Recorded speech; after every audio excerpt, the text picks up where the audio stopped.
Hello दोस्तों, स्वागत है आपका अपने चैनल अंसारी जॉब में। आज के लेटेस्ट जॉब में हम बात करेंगे बिहार कृषि विश्वविद्यालय भर्ती 2024 के बारे में।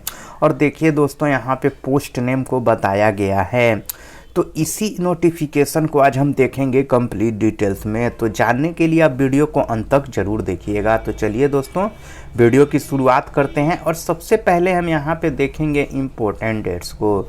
तो देखिए दोस्तों, ये है इम्पोर्टेंट डेट्स। देखिए, इसका जो फॉर्म भरना शुरू हुआ है वो 16 फरवरी 2024 से शुरू हो चुका है। और लास्ट डेट देखिए दोस्तों 7 मार्च 2024 है। तो 16 फरवरी से 7 मार्च 2024 तक आप इसमें फॉर्म है जो भर सकते हैं। और देखिए दोस्तों, फॉर्म कैसे भरिएगा, तो ऑनलाइन मोड में भरिएगा, ऑफलाइन मोड में आपको फॉर्म नहीं भरना है। तो ये तो हो गई इम्पोर्टेंट डेट्स की बात। अब देखिए यहाँ पे एप्लीकेशन फ़ी। तो असिस्टेंट के लिए जो लोग फॉर्म भरेंगे तो वो जनरल, बीसी और ईडब्ल्यूएस का देखिए 1000 रुपये लगेगा। वहीं देखिए एससी, एसटी, पीडब्ल्यूडी और फीमेल का कितना लगेगा दोस्तों, 500 रुपये असिस्टेंट के लिए। उसी तरह देखिए जूनियर स्टेनोग्राफर, तो इसमें जो जनरल, बीसी और ईडब्ल्यूएस के कैंडिडेट होंगे उनके 500 रुपये लगेगा। उसके बाद देखिए दोस्तों, उसमें जो एससी, एसटी, पीडब्ल्यूडी फीमेल जो होंगे उनका नील है। उसके बाद देखिए दोस्तों टेक्निकल पोस्ट, तो टेक्निकल पोस्ट में जनरल, बीसी और ईडब्ल्यूएस को कितना लगेगा, 500 रुपये। वहीं देखिए एससी, एसटी, पीडब्ल्यूडी फीमेल को कोई भी रुपये नहीं देना है। और ये जो आपको पेमेंट करना है वो ऑनलाइन मोड में करना है, ऑफलाइन में आपको पेमेंट नहीं करना है। तो ये तो हो गई दोस्तों एप्लीकेशन फ़ी की बात। अब देखिए यहाँ पे हम एज की बात करेंगे। तो एज में यहाँ पे मैक्सिमम एज बता दिया गया है, मिनिमम नहीं बताया गया है। तो देखिए maximum age field assistant T1 का क्या है, 30 ईयर्स। टेक्निकल असिस्टेंट T3 का क्या है, 30 ईयर्स। इंजीनियरिंग का क्या है, 30 ईयर्स। औसत देखिए दोस्तों, जो लगभग जो है ना सभी का मैक्सिमम डेट जो है, मैक्सिमम एज यानी कि अधिकतम उम्र जो है वो 30 साल ही है। इससे ज़्यादा अगर आपका एज है तो आपको गवर्नमेंट के रूल के अनुसार एज में रिलैक्सेशन मिलेगा, बशर्ते आपको रिजर्व कैटेगरी में आना होगा। अगर आप रिजर्व कैटेगरी के कैंडिडेट हैं तब मिलेगा, नहीं तो बस ये लास्ट एज है। तो ये तो हो गई दोस्तों उम्र की बात। अब देखिए पोस्ट को हम यहाँ पे दिखाते हैं कि किस पोस्ट के कितने नंबर ऑफ पोस्ट है। तो देखिए पोस्ट का नेम यहाँ पे आप देख रहे हैं और ये नंबर ऑफ पोस्ट है। तो देखिए फील्ड असिस्टेंट T1 का देखिए कितना पोस्ट है, 30। टेक्निकल असिस्टेंट T3 का देखिए कितना है, 27 यानी कि 27। उसके बाद देखिए दोस्तों इंजीनियर सुपरवाइजर, तो इंजीनियर सुपरवाइजर T3 में देखिए 4 पोस्ट हैं। आर्टिस्ट कम फोटोग्राफर T3 में देखिए कितने हैं, 2 पोस्ट हैं। उसी तरह देखिए नर्स T3 में कितने पोस्ट हैं, 3 पोस्ट हैं। पैथोलॉजी टेक्निकल T3 में कितने पोस्ट हैं, 2 पोस्ट हैं। तो ये तो हो गए दोस्तों मतलब टेक्निकल की बात। अब देखिए यहाँ पे एडमिनिस्ट्रेटिव पोजीशन की हम बात करेंगे, यानी कि प्रशासनिक की। तो प्रशासनिक में देखिए आप यहाँ पे देखिए ये एडमिनिस्ट्रेटिव पोजीशन है। तो प्रशासनिक में देखिए असिस्टेंट रजिस्ट्रार का कितना पोस्ट है दोस्तों, 1 ही पोस्ट है इसमें असिस्टेंट रजिस्ट्रार का।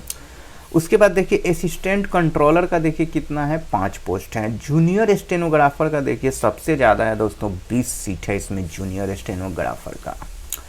तो ये तो हो गई पोस्ट की बात। और नंबर ऑफ पोस्ट यानी कि पोस्ट और पदों की संख्या कितनी है। अब देखिए इसके लिए एजुकेशनल क्वालिफिकेशन आपसे क्या मांगा गया है।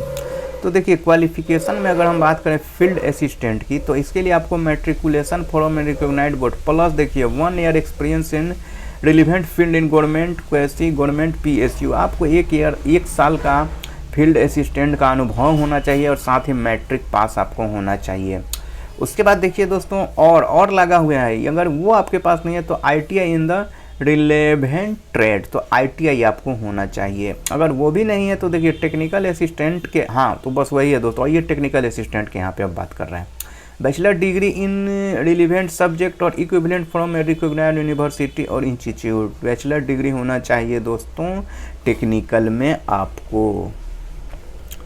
तो ये तो हो गई टेक्निकल असिस्टेंट 3 की बात। अब देखिए इंजीनियरिंग सुपरवाइजर T3, इसमें देखिए आपको क्या करना है कि bachelor degree in relevant subject from a recognised university और इंस्टीट्यूट, बैचलर डिग्री होना चाहिए आपको रिलीवेंट सब्जेक्ट में। अब देखिए डिप्लोमा फॉर इंजीनियरिंग भी अगर आपने किया है रिलीवेंट सब्जेक्ट में तो भी आप भर सकते हैं। आर्टिस्ट कम फोटोग्राफर, इसके लिए देखिए आपको क्या चाहिए, degree in diploma photography of recognised institute. तो आर्टिस्ट कम फोटोग्राफर के लिए आपको डिग्री या डिप्लोमा चाहिए, किसमें दोस्तों, तो फोटोग्राफी में। नर्स T3 के लिए BSc नर्सिंग और इक्विवेलेंट BSc नर्सिंग होना चाहिए नर्स T3 के लिए। उसके बाद यहाँ पे देखिए जो अगला पोस्ट है वो है दोस्तों पैथोलॉजी टेक्नीशियन, तो इसके लिए ग्रेजुएट इन साइंस होना चाहिए।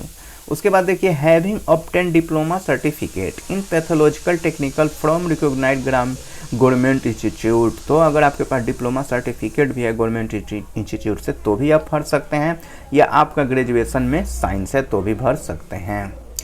अब देखिए असिस्टेंट रजिस्ट्रार, इसके लिए आपको क्या चाहिए दोस्तों, मास्टर डिग्री होना चाहिए रिकॉग्नाइज्ड यूनिवर्सिटी से कम 55% अंकों के साथ। और देखिए grade be in UGC 7 point scale होना चाहिए, या ये हो या ये हो, मास्टर डिग्री लेकिन ज़रूर होना चाहिए। असिस्टेंट कंट्रोलर के लिए भी देखिए दोस्तों वही बातें कही गई हैं कि master degree from a recognised university which at least 55%, वही 55% आपका होना चाहिए कम से कम। और equivalent grade be in UGC और 7 पॉइंट स्केल आपका होना चाहिए। तो ये तो हो गई दोस्तों असिस्टेंट कंट्रोलर की बात। अब चलिए देख लेते हैं यहाँ पे जूनियर स्टेनोग्राफर। तो स्टेनोग्राफर का आपको पता है कि सबसे ज़्यादा सीट है, तो इसके लिए देखिए आपको इंटर होना चाहिए, या देखिए 10+2 दोस्तों वही कहा गया है रिकॉग्नाइज्ड यूनिवर्सिटी बोर्ड से, किसी भी बोर्ड से आपको 10+2 या इंटर होना चाहिए। उसके अलावा देखिए stenography English Hindi with minimum speed 80 word पर मिनट, तो स्टेनोग्राफी भी आपको आना चाहिए, चाहे वो इंग्लिश का हो या हिंदी का हो, दोनों में आपका 80 वर्ड पर मिनट होना चाहिए। उसके बाद देखिए दोस्तों आपको टाइपिंग भी आना चाहिए, इंग्लिश या हिंदी दोनों का 30 या 25 वर्ड पर मिनट आपका टाइपिंग होना चाहिए। और नॉलेज ऑफ कंप्यूटर एप्लीकेशन आपको होना चाहिए, कंप्यूटर का नॉलेज आपको होना चाहिए, तभी आप क्या हैं जूनियर स्टेनोग्राफर में फॉर्म को भर सकते हैं। तो ये है दोस्तों देखिए क्वालिफ़िकेशन। अब देखिए इसमें जो आपका सिलेक्शन होगा वो जो ये जितने सारे पोस्ट हैं सबका अलग अलग एग्ज़ाम होगा, सबका अलग अलग एग्ज़ाम है, अलग अलग सब्जेक्ट है। तो इसके लिए आप ऑफिशियल वेबसाइट पे जाके विजिट कर सकते हैं, देख सकते हैं। अगर उतना मैं यहाँ पे बताऊँगा तो ये वीडियो बहुत ही लंबा हो जाएगा। तो दोस्तों अगर ये वीडियो आपको अच्छा लगा है तो इस वीडियो को आप लाइक ज़रूर कीजिएगा, और साथ ही देखिए अपने दोस्तों में भी शेयर कीजिएगा। और कल भी अगर आप ऐसे ही लेटेस्ट जॉब का वीडियो अपने मोबाइल में देखना चाहते हैं तो हमारे चैनल को सब्सक्राइब करके बेल आइकन के ऑल पे क्लिक करना मत भूलिएगा। तो मिलते हैं कल एक लेटेस्ट जॉब के साथ। जय हिंद।